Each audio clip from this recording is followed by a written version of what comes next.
What's up, E Nation? Welcome back to another episode of the Miami Heat Roundtable. I'm joined today by Ernest. You can find him at Miami Heat Talk, and I'm joined by Trent, who's driving right now. You can find him at Miami Heat Network. So the Miami Heat have lost 6 games in a row now, and most recently they lost to the Knicks Saturday afternoon. Was it 125 to 109, I believe? Close game. Uh, the Heat tied it actually. Almost at the end of the third quarter. Julius Randle hit a big three, and they never looked back. So this team's in trouble right now, guys. We haven't talked about this losing streak. We're playing the Suns tonight. Not going to be an easy game playing against D Book and KD. So this could be 7. So what are your guys' thoughts overall, generally, with this team and how we've been performing? Who Sucks. wants to jump in? Yeah, it's horrible. Sucks, man. Just, you try to be positive. You try to spin a nice little sugar coat on it. You try to be as confident as you can. This is just a bad time of the season. I feel like the team can still turn it around. It's still halfway there. 24-22. It's bad, but it's not that bad. You're still seventh seed. You can still turn it around. But yeah, man, I mean, it's a bad time of the season, losing 6 straight. It just sucks. Yeah.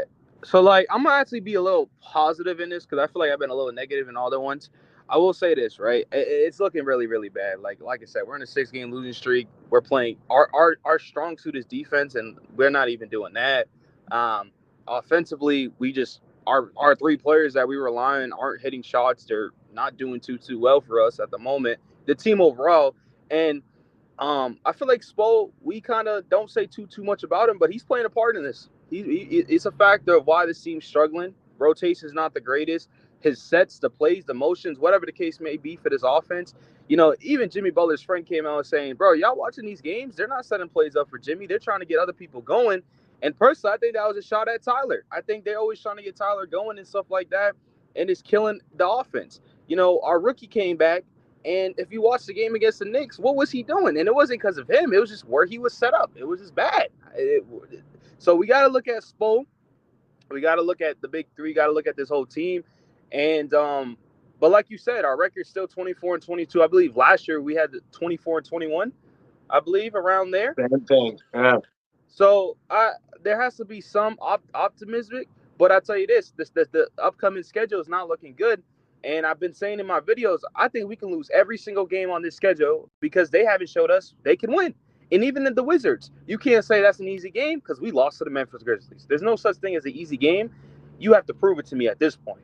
So, and going to the next game, I said this to Amir when we was watching the game live. I said that Julius Randle buzzer beater is going to kill all the momentum for the Miami Heat. And guess what? They hit that fourth quarter and they destroyed us. They couldn't miss. Just off that buzzer beater, that gave them so momentum because the Heat in that third quarter tied it up. We was looking good. And then bam, Julius Randle ended it all. It's kind of disheartening, though. It's like we're not trying to give excuses, but there's like a different reason, if you will, for why we've performed bad, not just in the 6 game losing streak, but throughout the year. Injuries. Jimmy's missed a third of the season. Bam, Tyler, yada, yada, yada. Caleb, Haywood, literally every player has missed time, it seems like.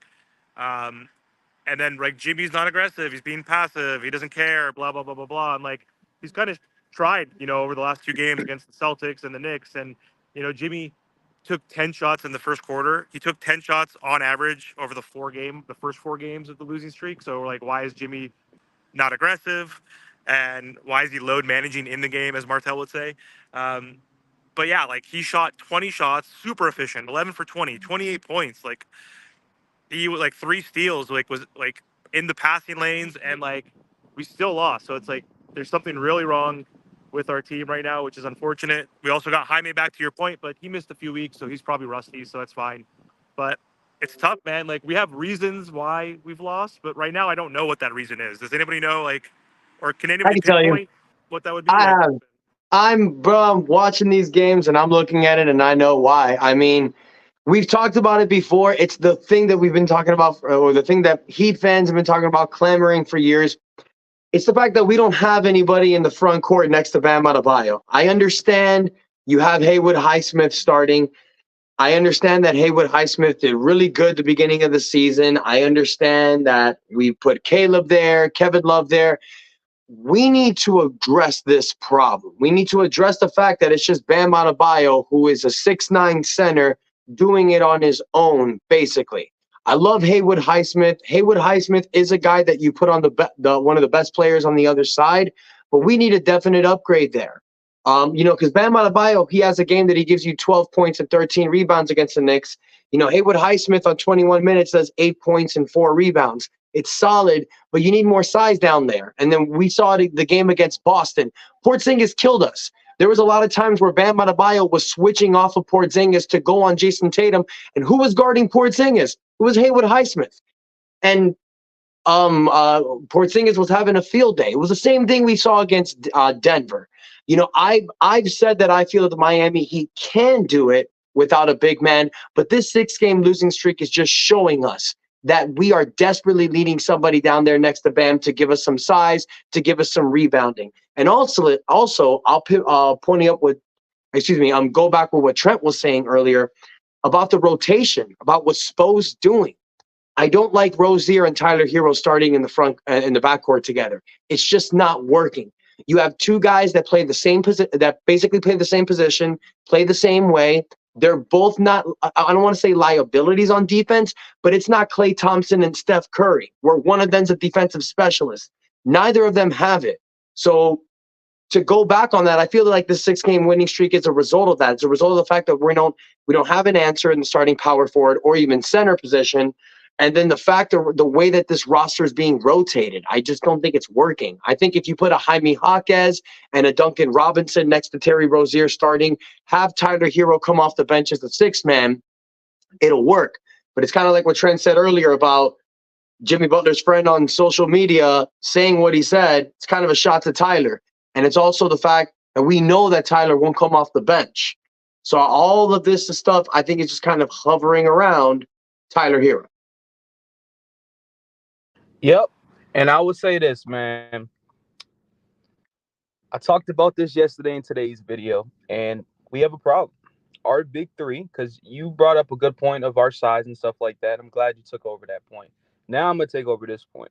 Our big three together, with Tyler Hero as a starter, with him being a starter, they are 63 and 64. With him coming off the bench, they are 93 and 49.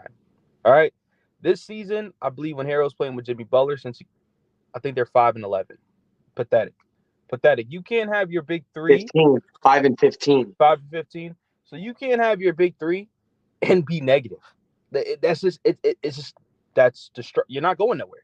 You're not going nowhere, right? And so I'm tired of, oh well, we went to this the finals last year and we're doing, we was playing sloppy basketball, we was on a play. Bro, that's not gonna happen every single season. And it just feels a little bit different this year because typically Miami can figure these problems out, and I think they can still turn it around. But body language tells me a lot. And there's something that happened in that locker room that we don't know yet because Miami keeps stuff in. Like, we're that organization that stuff doesn't really leak too much. So I think something happened. I think it played a factor with the Lowry situation. Let's not forget, I think it played a factor in the whole Dame situation during the off season. That's probably playing a factor with Jimmy. Bam, they wanted Dame. And the fact that we didn't get him is very frustrating. Now, we ended with Terry Rozier, which is fine, but we missed out on so many free agents. We missed out on having good role players on this team, and we're technically just running the back in a sense, and it's unfortunate, right? And so Miami Heat against the winning teams, right? And I get it's regular season, they're 7 and 15. They have a 7 and 15. And guess what? When we look at the schedule, the next 4 games, we're playing winning teams. We play the Suns, we play the Kings, and we play the Clippers.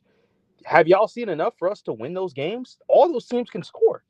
I think the Clippers are going to blow up Miami 200 to like they're going to blow us out if they don't come and play. And like you said, we don't have enough size. And it's super unfortunate, right? And also, I will say this: during this 6-game losing streak, our big three, what they're averaging, Jimmy's around 19 points a game, which is around his averages during the regular season, right? We don't really expect too much from Jimmy, but that's around his averages. But Tyler's at 18 and Bam's at 17 and a half and 9 rebounds. That's just not going to cut it out. So we need to figure this out ASAP. And since the big three, since the start of last season, we're all playing. They're 31 and 35s. These numbers are not lying. They're not. We're just not winning with a big three, and with the depth that we already have, it's not going to cut it out. It's not. So yeah. I'm happy that we didn't just throw all this on Tyler because it's not just on him. Like, one, it starts at the top with Spo.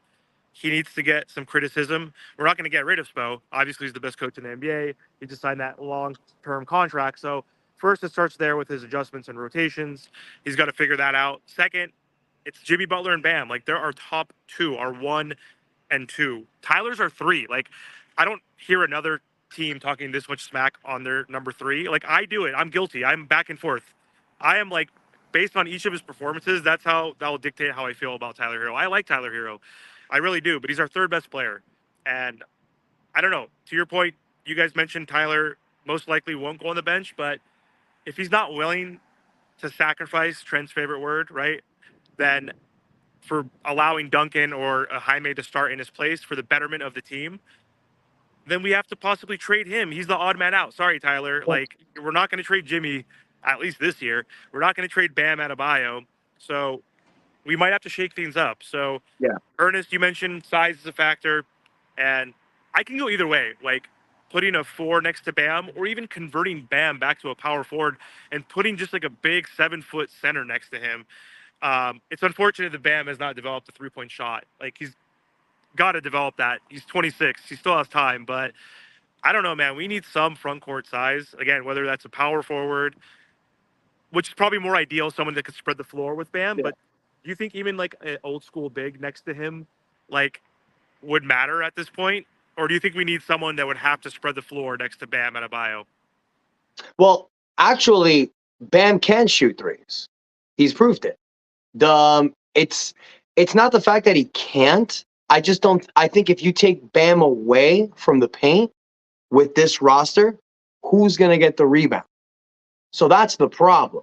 You can't expect Haywood Highsmith to battle down and grab rebounds. I mean, you can expect Jimmy and some players, but that's the reason why I don't feel Bam is able to develop his outside game, is because he needs to be the one that goes down there and crashes the boards. Now, to your point, I don't like. No, I mean, I don't think Bam moving to power forward like is the solution. It'd be awesome because we've seen it before in 2020 when he was playing with Kelly Olynyk and Myers Leonard. He played the power forward position.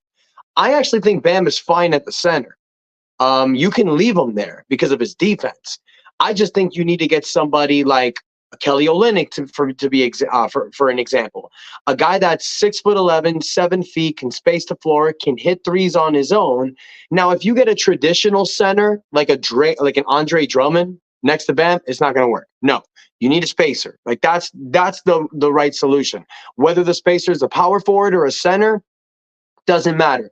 Give me somebody that's 6'10" to 7 feet tall that can hit threes and space the floor, and I think you got your answer. And if that person can actually play good defense, then my God, that's the cherry on the top, and that's what's going to make us even better.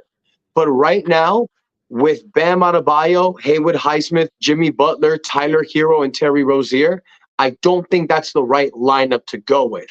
I think obviously Tyler coming off the 6-man, Jaime Jaquez and Duncan Robinson's there. It's better because look at Terry Rozier playing out there. He's not playing like himself. He can't with Tyler. He can't at all. So when he starts the games, he's got to go off of Tyler. And he's got to play off the ball, which, I mean, he can do, but it's not really the best at. But if you take Tyler Hero out and put in a Duncan Robinson, who's a shooter, right there, the offense gets so much better. You take out Haywood Highsmith and you put in, I don't know. That's the problem. Who? Kevin Love? Nikola Jovic? That didn't really work. Caleb Martin's your only other option. But then it doesn't really work. So now what you need to rely on with a small lineup is scoring a lot, which we haven't been doing. So it's a catch-22 right now with this lineup. Spoelstra can make changes, but is it really going to work? So that's why I feel trading for a big man, trading for a 7-foot center or power forward, somebody that can space the floor, is the answer. And with Tyler Hero, that's why I feel like trading him may work. It's not because you have to trade Tyler. I think Tyler can possibly work. But with the fact of you've seen results and victories without him, the fact that you see that you can do it, now that you trade him and upgrade that roster spot, a power forward or a center, I just think it makes us even more dangerous because we can do it.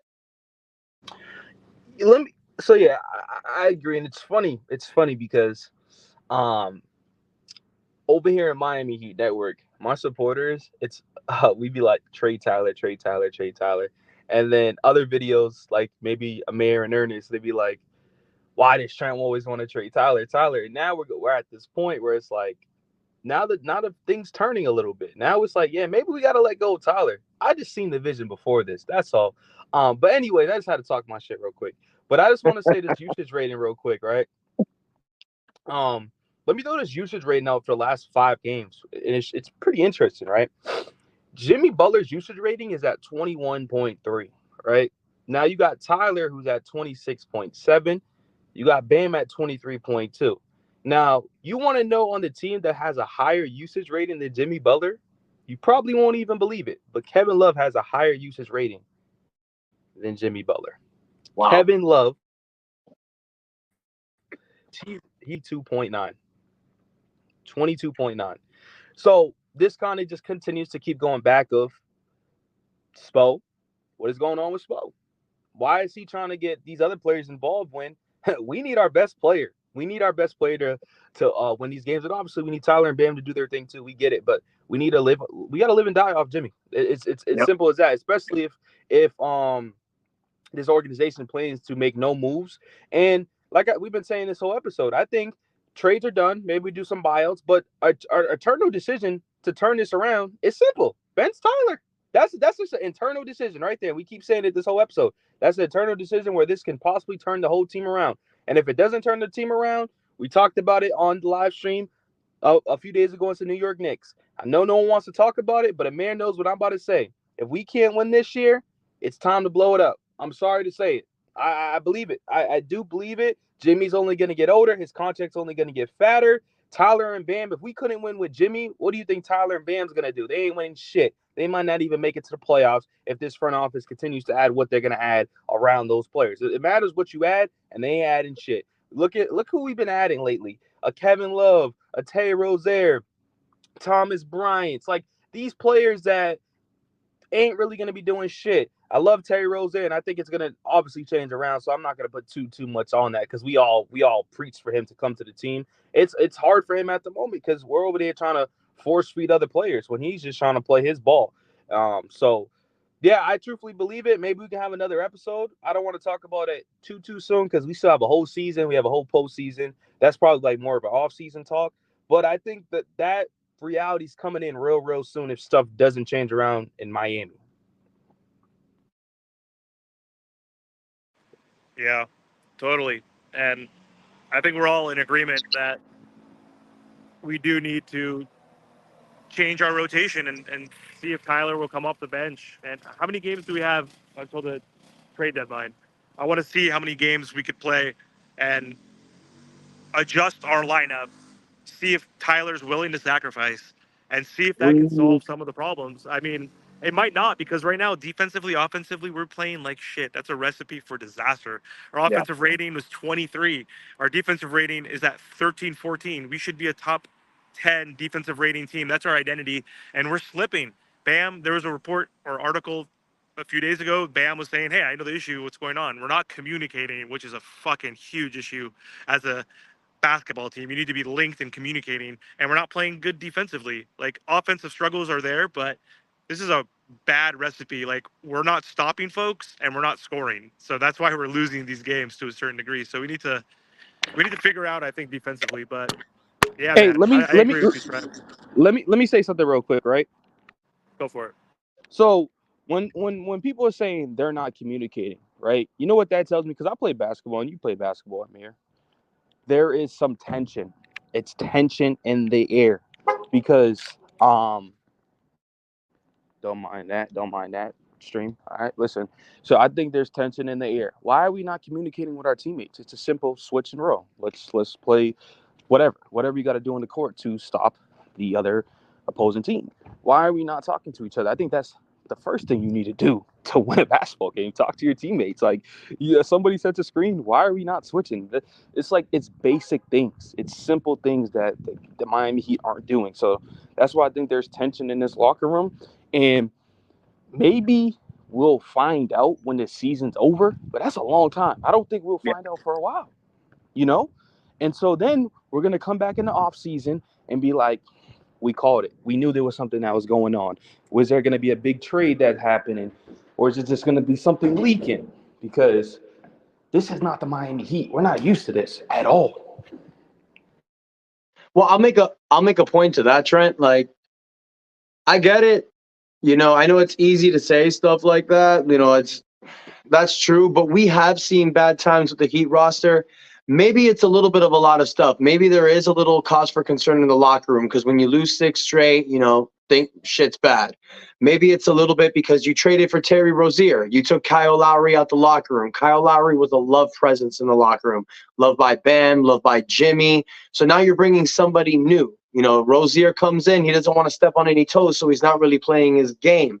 You know, Spoelstra's putting Rozier and Hero out there. Maybe that's not the optimal lineup. There's a lot of stuff going on, and that I think that the Miami Heat can fix. But I keep going back, and you know, the reason why I say Tyler Hero, I don't really believe trading Tyler Hero is even the answer. But all I'm trying to say is, you know what you traded for. You sent Kyle Lowry, who was that? What you were saying, Trent, the guy that calls switching screens, the guy that was Kyle Lowry. Remember what like I said a lot in the past, the stuff that Kyle Lowry did out there didn't show up in the box score. That was the stuff. The taking offensive charges, the calling out screens, to helping your other assignments, to helping your teammates. He did all of that. So now that Kyle Lowry's not there on the court, now you got Jimmy Butler and Bam Adebayo who have to step up more in a leadership role. Maybe they weren't stepping up as much as we thought. Maybe it was a lot more Kyle Lowry that we really wanted to believe. But it doesn't matter because the fact is we traded for Terry Rozier. The fact is you traded for somebody to boost your offensive game, and it's not helping. And maybe the reason why it's not helping is because you are putting so many ball-dominant players in one lineup, and there's only one basketball. So maybe that's the reason why I say maybe it's time to switch things up. Tyler don't want to come off the bench? Cool. Talk to the guy that you just traded for. Hey, bro, maybe it's time for you to come off the bench. Maybe it's time to put Jaime Jaquez and Tyler Hero in the starting unit with Terry Rozier coming off the bench. I don't think it's broken. I don't think the Miami Heat system is broken. I don't think the season is over. I don't think we need to think about blowing it up. I don't think we need to do any of that. I think all of that is just cause for concern. I think what the Miami Heat need to understand is that it's a bad time. You ride out a bad time and you take it a game at a time. If you win tonight against Phoenix, all this crap is going to stop. All this shit talking is going to stop. You win tonight against Phoenix, you can turn the momentum. You got to take it a game at a time. But the reason why I'm saying to trade for Tyler Hero, it's not because I feel like we should trade for him. It's because we've won without him before. We know what Jimmy Butler's going to do in the playoffs. I don't think Tyler Hero has that same dog in him. If I have to choose between Jimmy or Tyler in the playoffs, I'm going with Jimmy all the time. I know he's older. I get it. But that's who I'm going with. I'm living and dying with Jimmy Butler because Bam and Jaime Jaquez are the future. My opinion. So you're going to go with Jimmy. And in my opinion, the reason why you trade for Tyler is because he's such an asset. Not like Jimmy. You're not going to get much for Jimmy.